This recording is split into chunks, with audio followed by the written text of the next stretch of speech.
Good evening to everybody, and welcome to today's masterclass.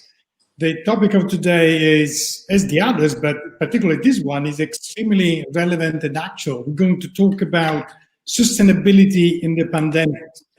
And we have important speakers who are experts in their domains about sustainability. So it's really a great pleasure to host Professor Frans Berkhout from King's College London, who is an academic whose expertise has been longing for quite a bit of time on first environment, as it was called, and then sustainability. And then we also have the pleasure to have Mr. Francesco Starace, who is the CEO of Enel, who has been working and focusing, and in fact somehow re-steering the company towards a sustainable or with a sustainable approach.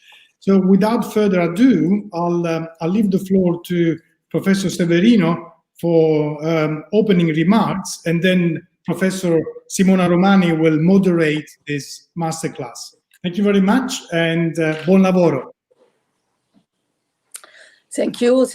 Grazie, Rettore. And good evening, dear friends, and thank you for being here to discuss about one of the most relevant questions connected to the development of economy in this difficult framework, sustainability in the pandemic. I'm sure, because I know very well Francesco Starace, but I also hope to be able to know very well our colleague in London in my next trip to London. But I know very well Francesco Starace, that and I am sure that his ideas on this issue will be very stimulating, and that his starting point will consider COVID-19 as an accelerator for trends that were already ongoing. I totally agree with this idea, and I would like just to introduce some key points, also because I will have to leave, unfortunately, this so interesting masterclass, and I have to participate to another one organized by Business School with Flavio Cattaneo. In this period, we are very, very busy, and I am happy for that, because I think that these meetings are really very, very stimulating on important aspects of the actual framework and situation. The next webinar will be is organized by Business School and is with Flavio Cattaneo. But now let's go on.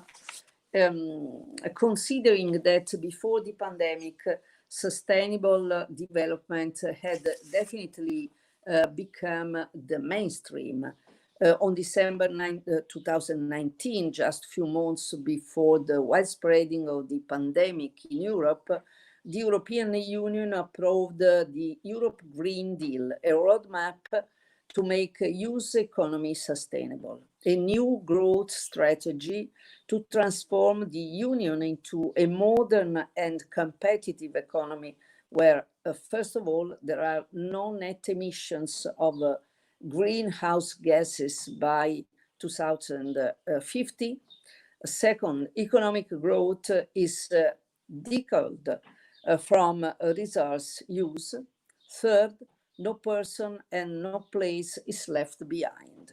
This transformation should happen by turning climate and environmental challenges into opportunities across all policy areas, and making the transition just and inclusive for all. This was before the pandemic crisis. At the same time, a great number of big international groups based their competitive strategy on the key principle of maximizing not only the profit, but the shared value. Hence, in their strategic plan, they considered the reaching of UN Sustainable Development Goals as relevant as the economic and financial targets. Enel, headed by Francesco Starace, has become one of the leading companies in the electricity industry, also by placing sustainable production at the very center of its strategy, becoming relatively few years among the greatest producers from renewables in the whole world. Somehow, it might seem the pandemic had highlighted a new different priority, which is permanently defeating the virus now and in the future by any means. But this is an impression. My opinion, and I would like to give the floor to the other discussant. I think that there are a lot of reasons to consider this moment and this period as an accelerator to restart with this strategy. I think that the pandemic situation was the origin of a lot of crises, but I also think that it was the occasion to stimulate a lot of new opportunities.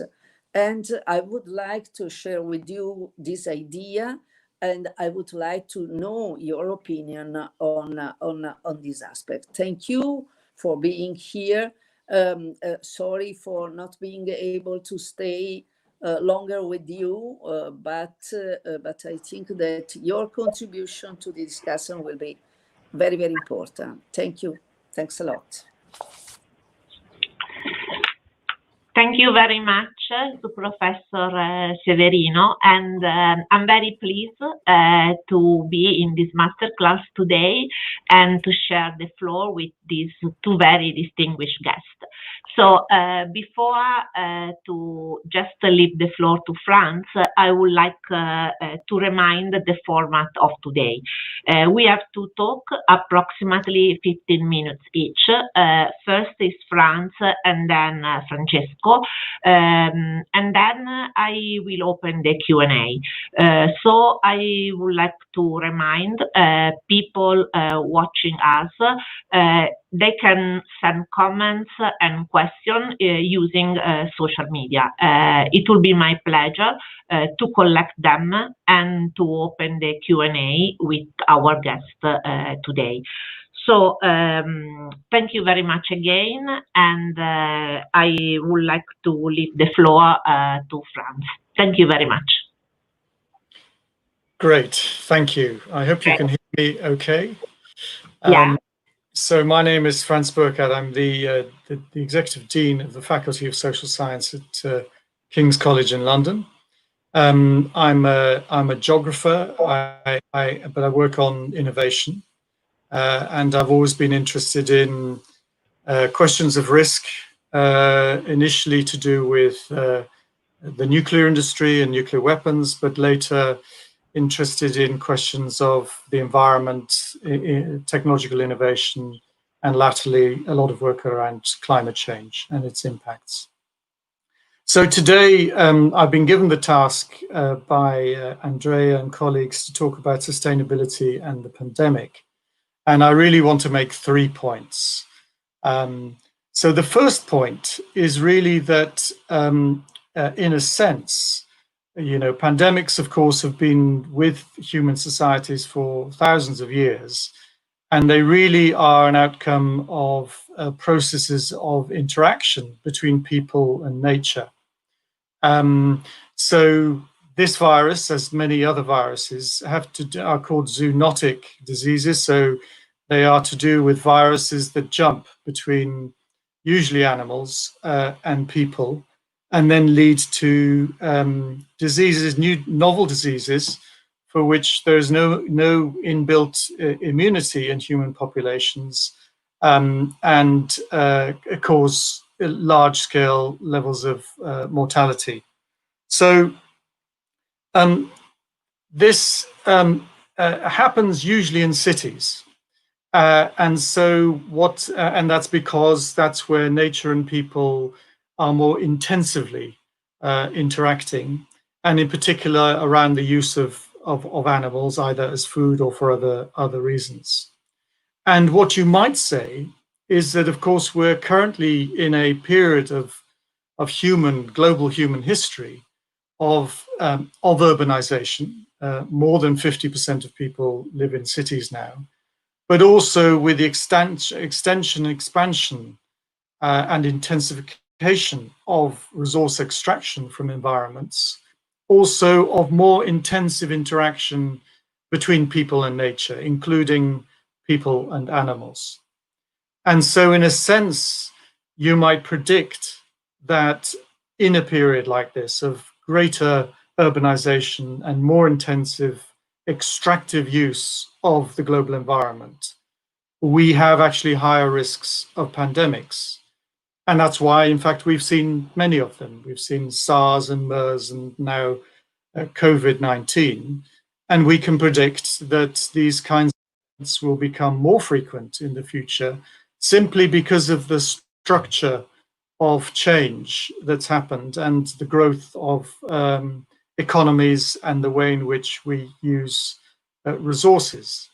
And of course, it's also then a lesson for us to think about the way we use resources, because one of the ways of limiting perhaps the risk of these kinds of events, which we can predict will absolutely happen again in the future and perhaps have even more devastating effects than the current crisis has, is in fact to think about moderating or looking much more carefully at the way in which we interact with nature as a human society, and in particular, the way we extract resources from nature, thinking much more about a circular economy and so on. So therefore, a circular economy is one of the risk management strategies that we will have in order to prevent global pandemics like this in the future. So that's the first thing I wanted to say. The second thing, of course, is that many people have observed, and this was one of the first and interesting observations, was that the pandemic had immediate impacts on global production and consumption systems.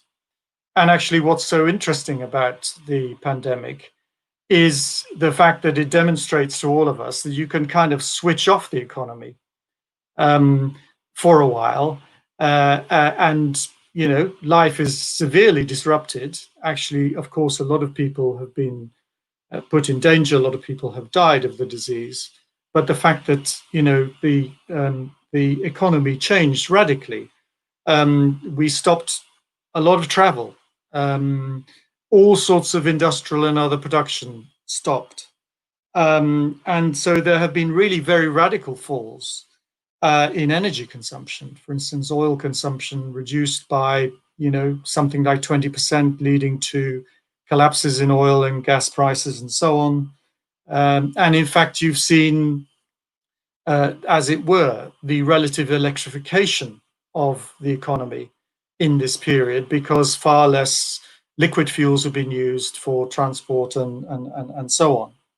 And one of the outcomes of that, of course, and we've all seen those maps, and in fact, we probably experienced it in our own cities, is much lower levels of air pollution, lower carbon emissions, and in a sense also nature bouncing back. Those pictures of dolphins in the port, the harbor of Naples and so on. You have seen that sort of thing. Many more butterflies this year in the UK and so on. So there are all sorts of ways in which there have been compensating benefits for the environment and for resource use as a result of the pandemic.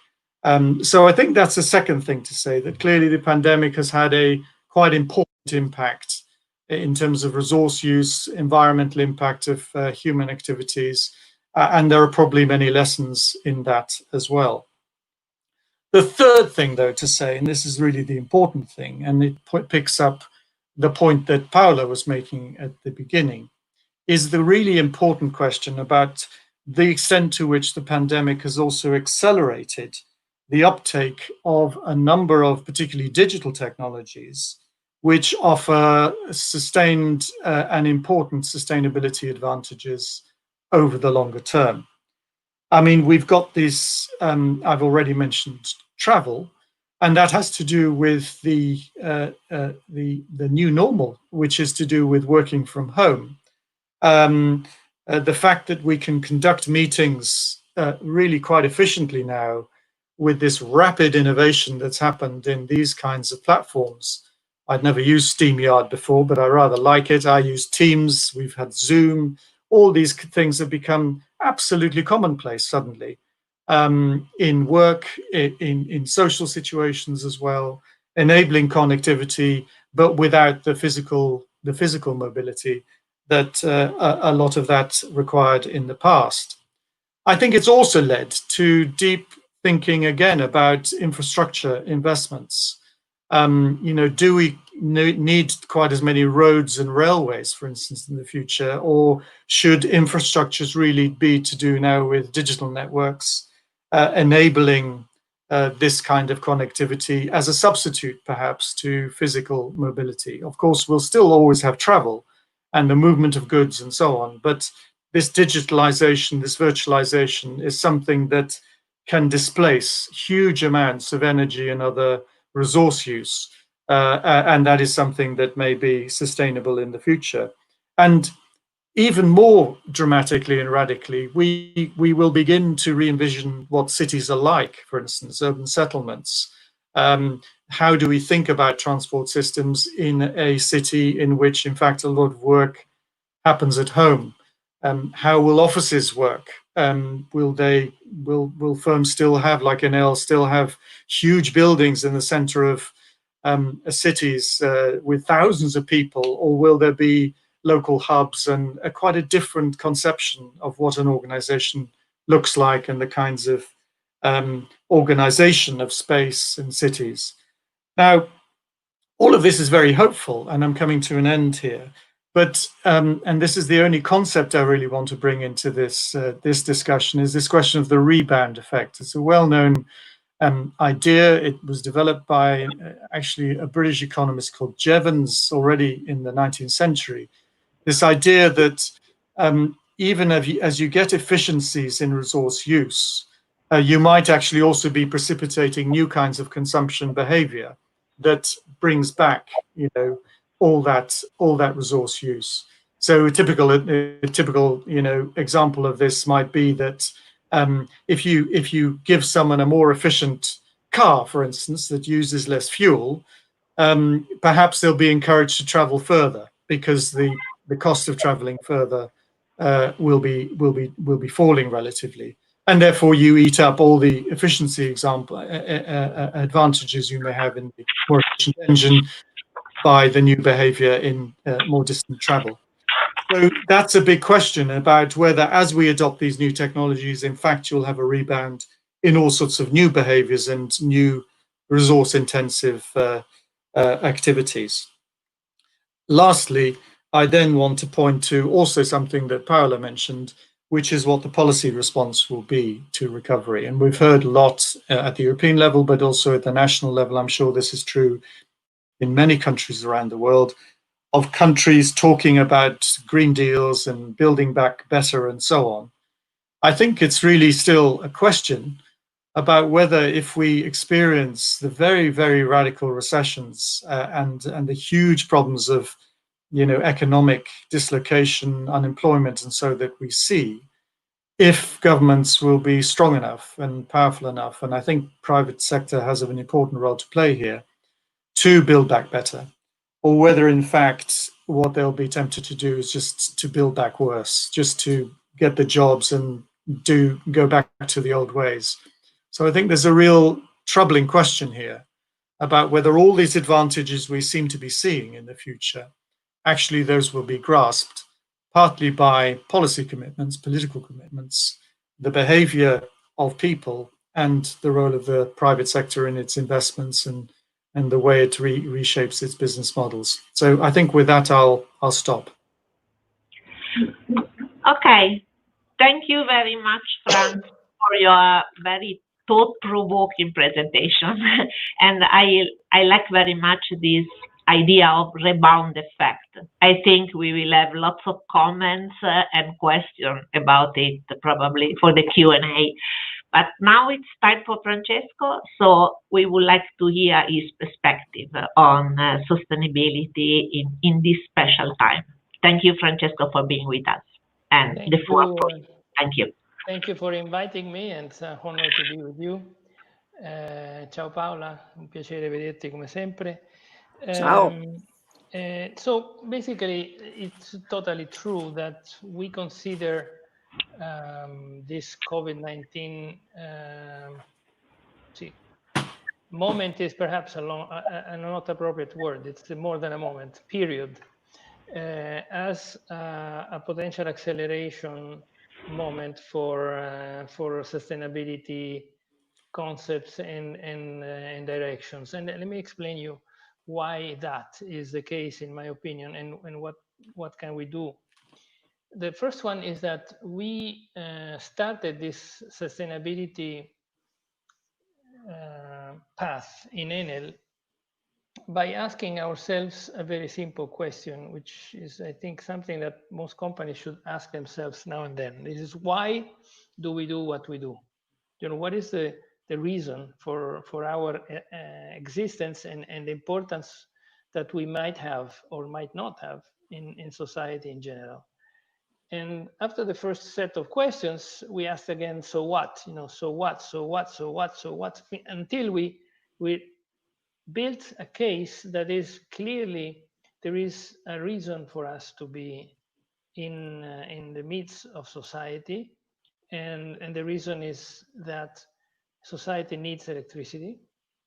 It needs energy to live, and electricity has had and still has in many cases not a totally positive impact on the planet and in the lives of other beings. So how can we do what we do, which is essential to society, without impacting society itself? And that triggered the whole sustainability voyage journey that we were taking. So let's go through this COVID-19 moment and say, you know, did it make it very clear?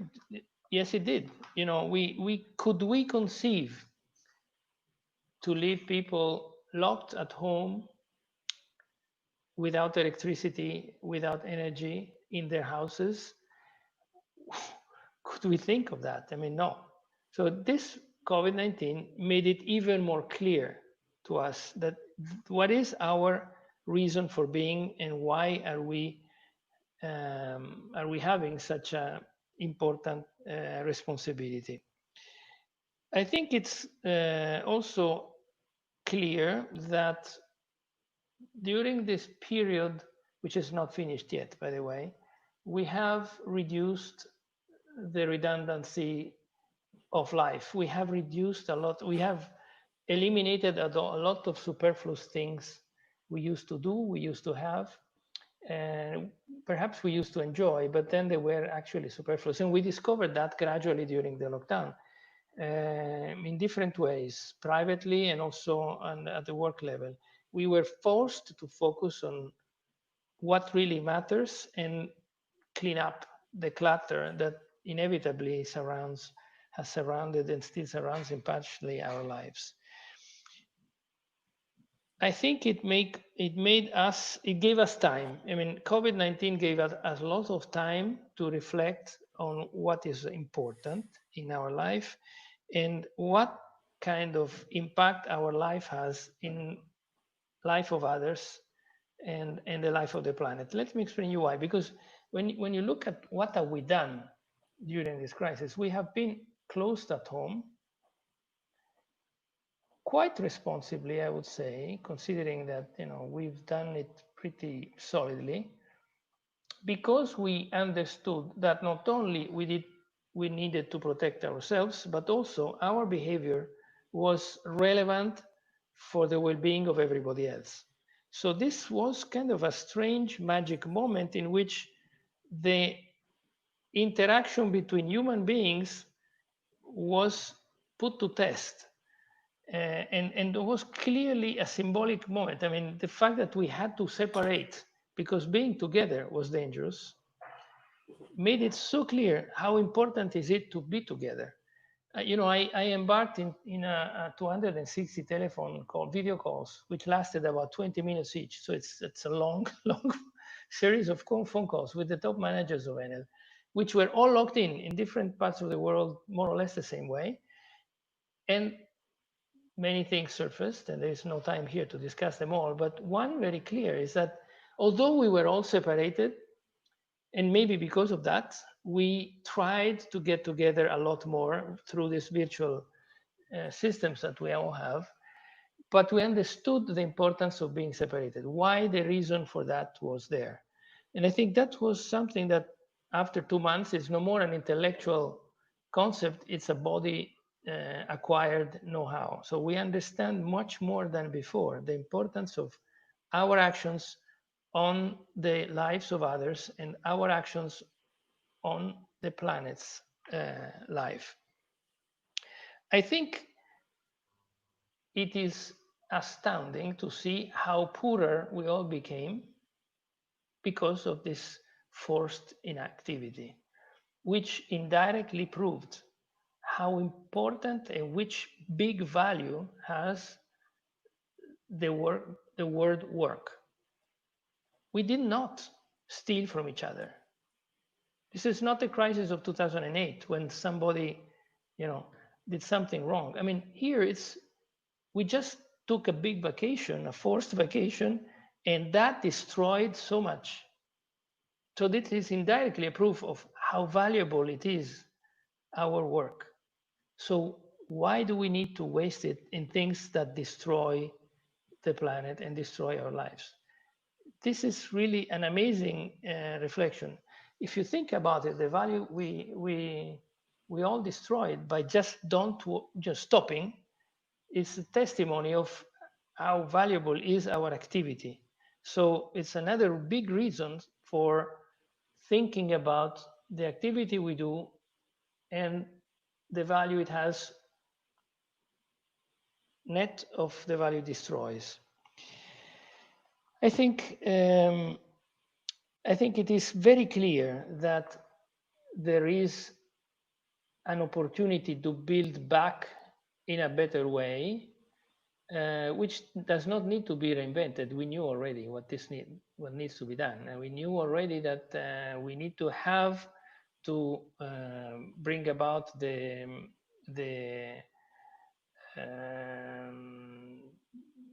solutions that will mitigate climate change and that will reduce the value that we destroyed with destroying the climate and the planet. But also, I think there is a lot more than climate-related issues that come out of COVID-19. I think there is definitely an issue on what is the setup of society that we want to have in order to eliminate injustice, to reduce differences between quality of life. The reason why we have populations migrating to cities with obvious consequences. I think Frans just pointed that out. I mean, these megacities become ideal breeding grounds for future COVIDs or stuff like that. And why is it that people go in cities? And it's clearly because the separation between quality of living from the countryside of the world to the cities is large. And is this something that we want to keep or just look at without doing anything? Or is it something that we can do to perhaps reduce or invert this flow and make our planet much more hospitable and much more easy to live in different parts of it than it is today? I think that the observation that Frans made on the digital potential is very valuable. I think it's clear that we maintained content and we were able to live decently during these incredible times because of the digital technology we have. Then again, imagine that we had 2 months from the morning to the evening of tennis lessons. So are we really, I think we have improved our game by now. I mean, we really became very good tennis players after 2 months, morning to evening of tennis. Can we forget the game? Not anymore. So can we forget what we've learned digitally in these 2 months? Not anymore. It's a body acquired know-how. It's not anymore intellectually acquired know-how. What can we do with this to improve society and improve the planet? A lot of things. That's another reason why I think this is an accelerator in this sense, that things we know now are different than those we knew before, but also things we can do today are much better and much more easy for us than they were before. That brings us to changes in the way in which we consider the work environment, that the moving around, the reason why we took so many flights and why we took so many work-related trips. There's a huge change in front of us. Not all of the things today we hear will happen right away. I think there will be a bounce back and bounce forward. But let's say that if half of the scenarios that are depicted of the future after COVID-19 happen, it's already a big step forward. And I look forward to discuss with all of you if you have questions or observations. I don't think anyone really knows what this is all about, but by talking about it together, I think it will shape the direction in which we are all going. And so I stop here because I think it's interesting to hear your observation and comments. Okay, thank you very much, Francesco. I don't know, Frans, if you want to have a short reply to Francesco before to open the Q&A. No, not really. I mean, I think his reflection, which I found very interesting, was that the experience of being in lockdown has made us all reflect on the value of our relationships, but also reflect on what is essential and important in our lives, and also understand the impact of how we are not only socially but also on the environment. I hadn't really thought about that, but you're absolutely right, of course, that it does force you to reflect in a very different way, in a very deep way, about what kind of life you were living before, and is that actually giving you and your community the real value that you're looking for in your life. So it's a period of intense sort of searching for meaning as well, and that, I think, in the end has a bit of a spiritual quality to it, perhaps, and that in the end, I think, also has probably implications for the way we will live our lives, how we work, how we travel, how we consume, and so on. And yeah, so I think it is a moment of reflection for all of us. So I think that's an important point. Bye-bye. I am sorry, but I have to leave you. Bye. Thank you. Bye. Very, very Bye, Paola. Thank you. Thanks a lot. Bye. Thank you. Bye.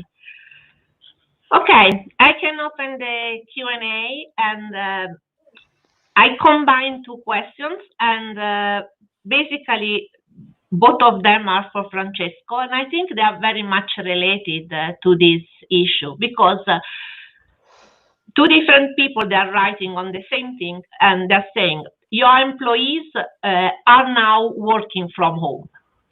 So the idea is, how do you manage, in a way, trust and control? And they are asking, trusting your employees could be the start of a new type of relationship with them. So it's very much about trust and control, and possible new relationship and new climate, new culture with the company and the employees. Let's say that I am also working from home. It's only everybody's working from home, those that can.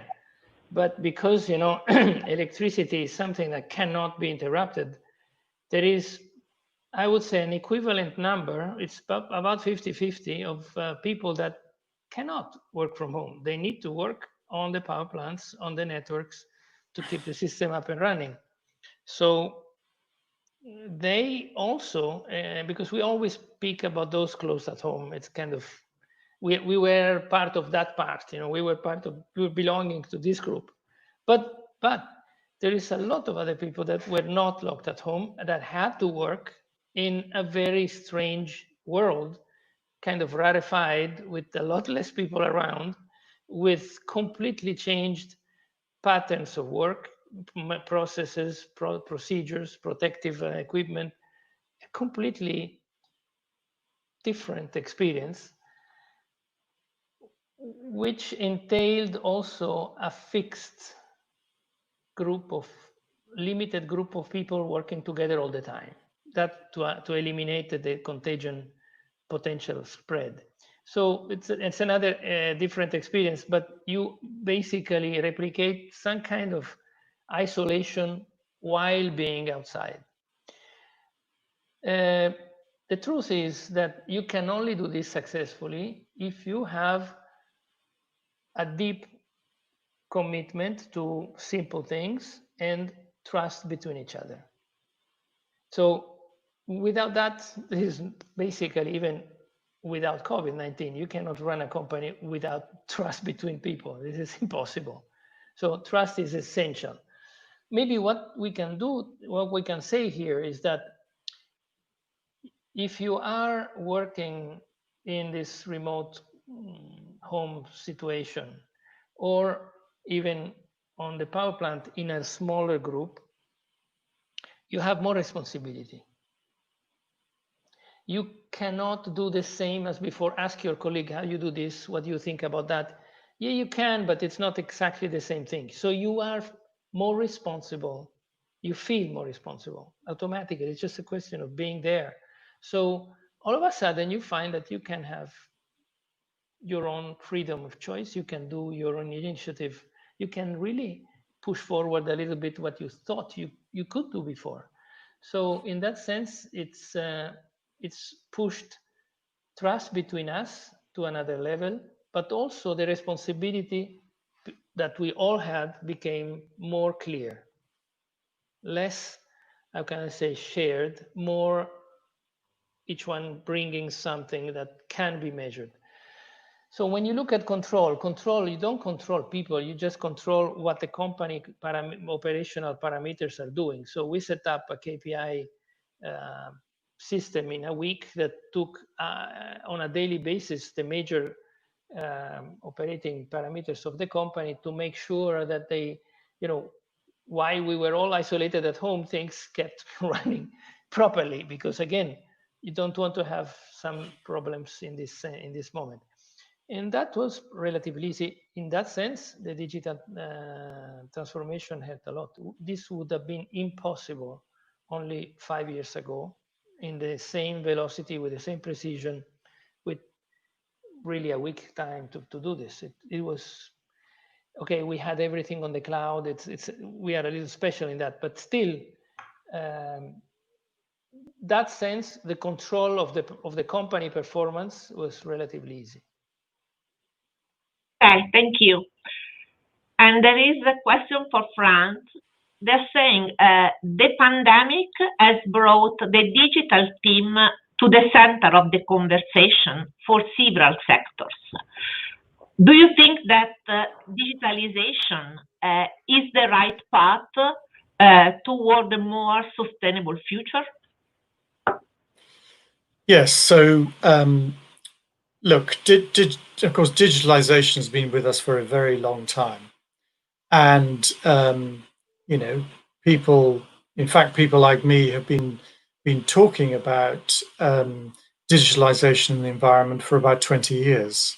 So academics first got interested in this with the virtualization of things like music. So we now all have, digital music, and it's on our phones. And in the past we used to have all sorts of other forms. It became obvious then that you had the digitalization of the press.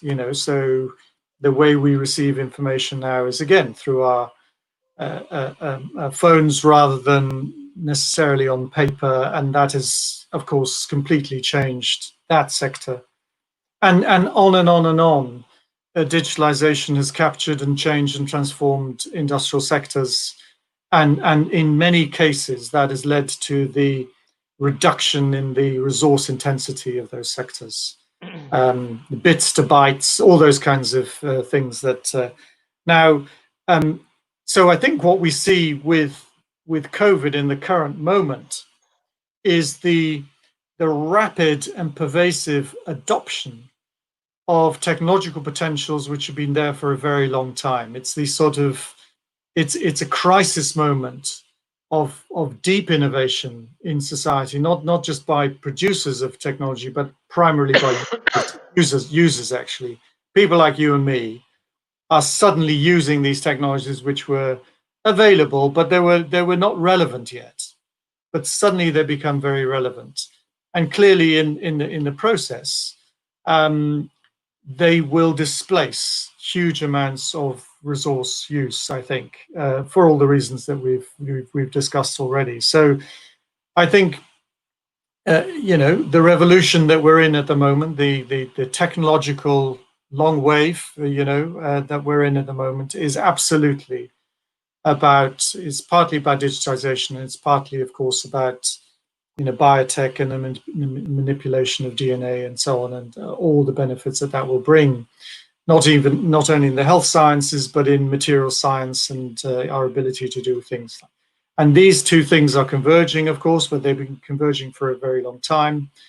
But the greatest potential that we have at the moment for achieving more sustainable economies, I think the largest technological opportunities and the largest behavioral opportunities are to do with digital technologies. So I think absolutely that is where the focus needs to be. Also, because it's not just about squeezing things out. It's about opening up new opportunities. It's about creating new value. It's about creating new connections. It's about creating new possibilities to be creative. Developing new business sectors, creating new jobs, and so on. So that's why it's such a powerful thing also in the area of sustainability. And this moment is an acceleration that leads us on to zero carbon, to a circular economy, and so on. And yes, and that's why it's so interesting, because it's a crisis that points us more intensively in the right direction, actually. Hi, thank you. And I have another question for Francesco.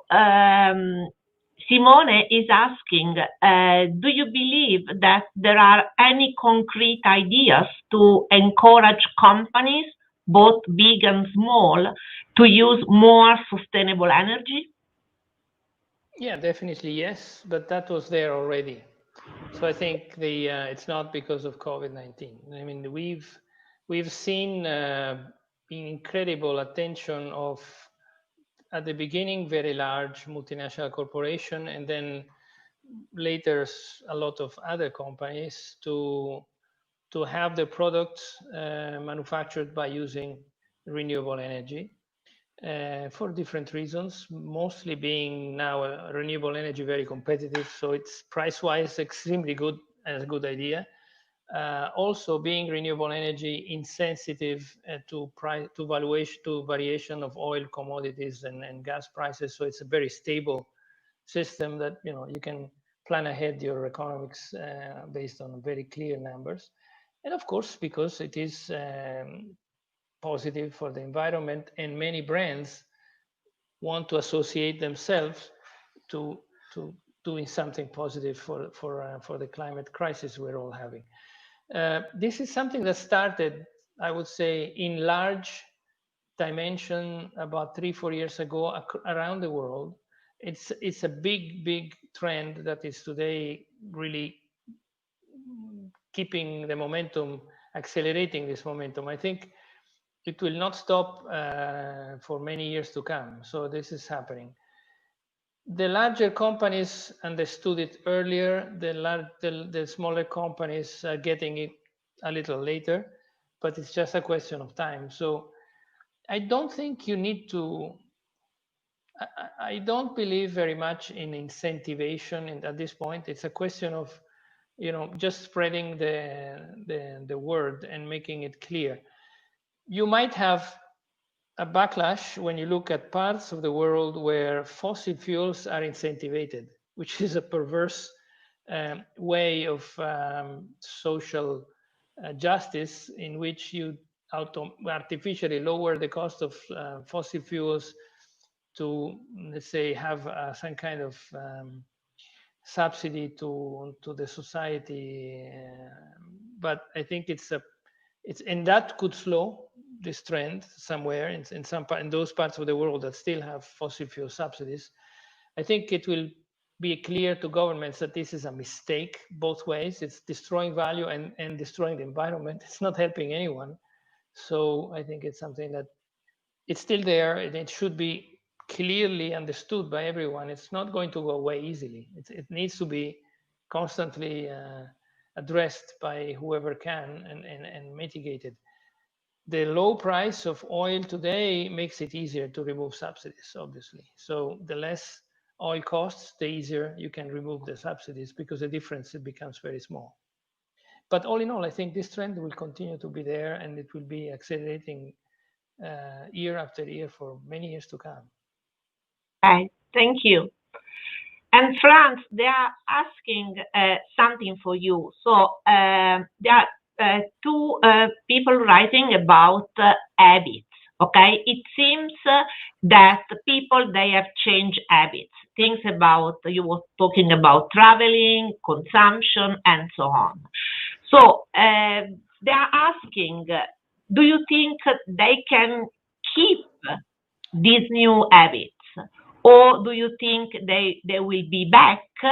Do you think this kind of changing during this crisis can, in a way, act more permanently or not? So what do you think about this possibility that COVID appear as a kind of intervention, okay, changing people's life? Do you think they go back? They don't?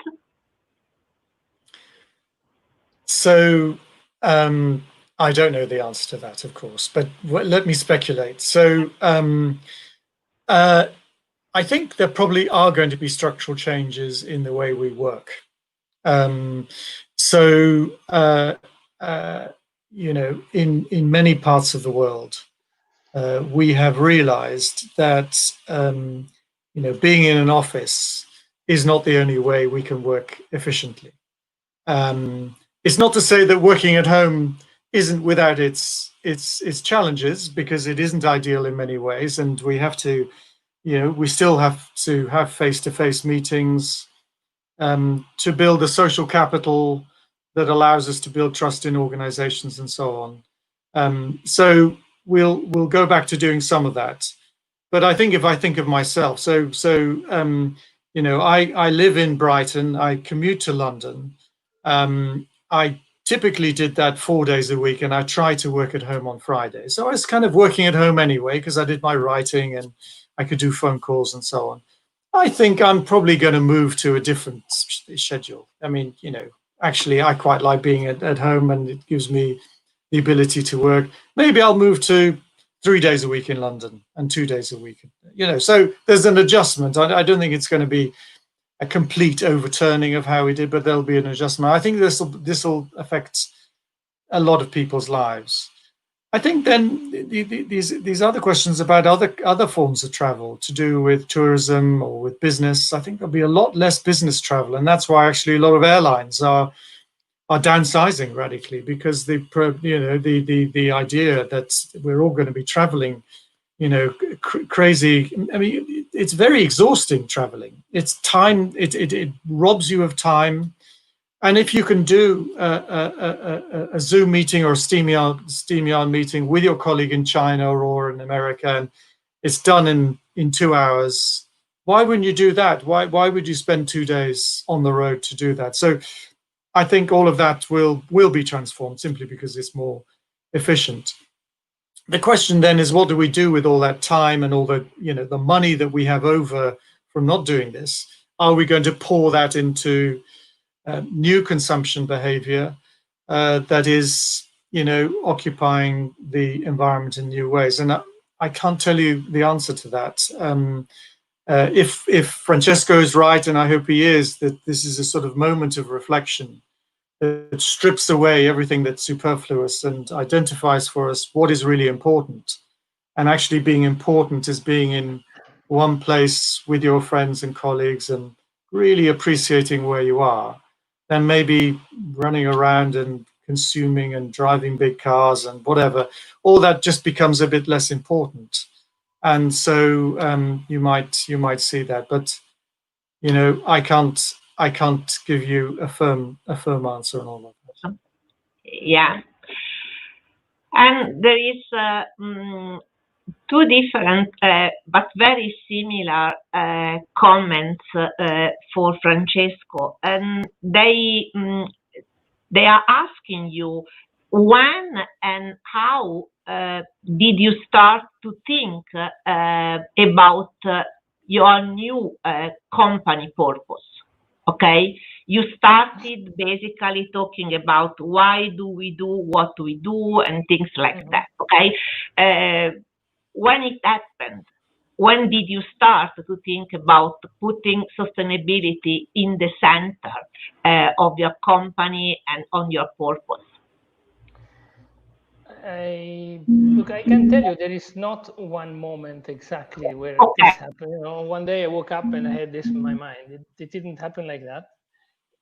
But I can tell you one small episode. It's been an evolution of thought in my mind that took a long time, honestly.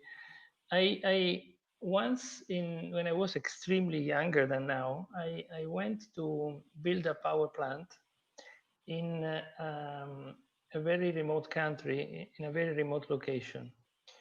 And this power plant was a power plant that was fed by oil, crude oil. So you can more or less guess where this was. Crude oil was being trucked to the power plant by trucks that had to travel 400 kilometers to get to the power plant, discharge the oil, then the oil would be burnt in the power plant with very inefficient gas turbines using oil, can you imagine? But then this plant was finally built. I built the plant. I was on the site for 2 years. But then when it came to finally test the plant, we found out that there was no electricity load, no electrical load with which we could test the plant. So the plant was built, but without having the need for the plant itself. And then we discovered that, I said, who does this? Why do we build a plant that is useless? And it was a plan to electrify the whole area, put homes with air conditioner in some places so that the nomad tribes would stop being nomadic and get in their homes and enjoy the air conditioning. So that was, if you want, the moment in which I started interrogating myself, why do we do this? Why do we do this? What sense does it have? These people, they didn't ask for it. They just were. So that was the beginning of this thinking that has evolved over the years. It's not finished yet. I mean, there's so much, there's things that today we consider sustainable that would not be considered sustainable 5 or 10 years from now. So if you want, this was the original moment, but it was so long time ago. You can say I was very slow in developing my thinking. Thank you. I think it's interesting. And I have final question for Frans, because it's something I'm noticing every day. So they're saying that this crisis, we have used a lot of plastic. Okay, so it's very much about plastic. So they're saying, do you think this is a step back in reaching, in a way, sustainability goal in terms of plastic-free world? Yeah, well, this may be one of the rebounds, of course, is that, all this, personal protective equipment and, of course, the way we have food delivered at home and so on. Yeah, that's right. So one of the great advantages of plastic is that it protects, it seals, it's intrinsic to hygiene, the safe operation of medical systems, and certainly in a time of pandemics, we're very aware of all of that. I suppose what it means actually is that it is also a stimulus for further investments in innovation to look for alternatives. So, for instance, in relation to face masks, we've had a huge amount of, as it were, sort of user-driven innovation here. So my sister-in-law has made all sorts of face masks, which we use, and inserted in it are these little filters which we get online from China, and we can change them and so on, and they're washable and so on. So I think there are always going to be alternatives in packaging, and hopefully also in the future in PPE in clinical environments, that will mean that we can also do with less plastic. But clearly plastic is going to play a role. Huge amounts of waste being produced right now, but we need to find more efficient ways, more resource efficient ways of doing that. And I'm sure we will. There's all sorts of alternatives for many of these uses of plastic. So I think huge opportunity for small startups. Maybe your students are thinking about small startups. I would think about a startup which is developing alternatives, real good alternatives for some of the outrageous sort of waste of plastic that we've seen in the last 2 months. I think you're going to get very rich if you find an alternative. So that's what I would suggest. Thank you. And I think our rector is back. Can I say something? Of course. To comment on what Frans just said, the previous comment of Frans. And there is a movie that I saw several years ago, which is called Up in the Clouds, with George Clooney. And it's a very interesting movie because it's exactly the opposite of what we have experienced today. This is a man that travels all the time. He's flying all his life. He flies like 250 days a year. So he's up in the clouds all the time. What he does, he goes into places in the US and he is firing people. His job is to fire people, go there and say, you are out of your job. There is a compensation.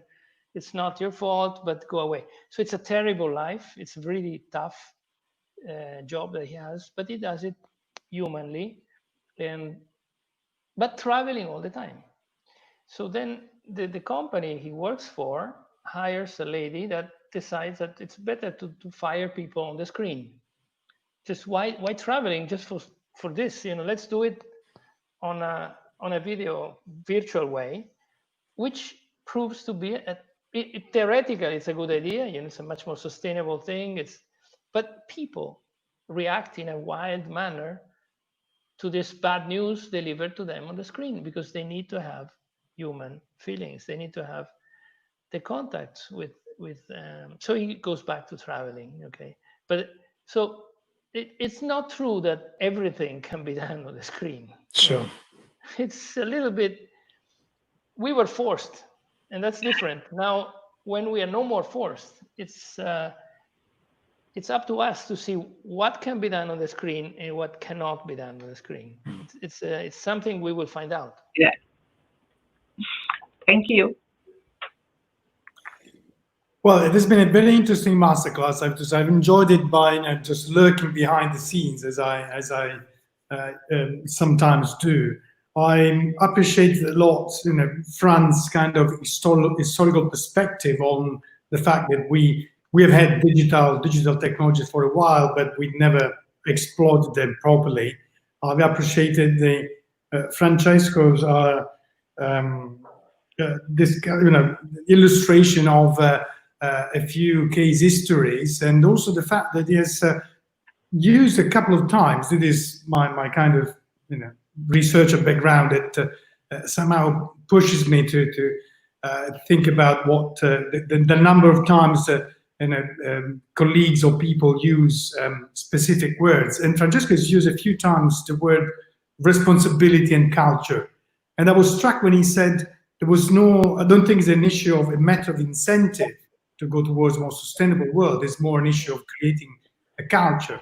And this again goes back to what Frans was saying, is that, well, we have been discussing about climate change, sustainability for some time, so where academics were pushing towards more kind of innovative way of organizing work, but we never had the chance somehow to embrace a different way of doing things. So this digital technology is put together two words, and the academic world and the industrial world to somehow to reinforce an important message. Because as I keep saying, this pandemic has forced us to attend an accelerated course in the future, and we have realized that digitalization is key, but also today it was pretty clear that digitalization can also help sustainability.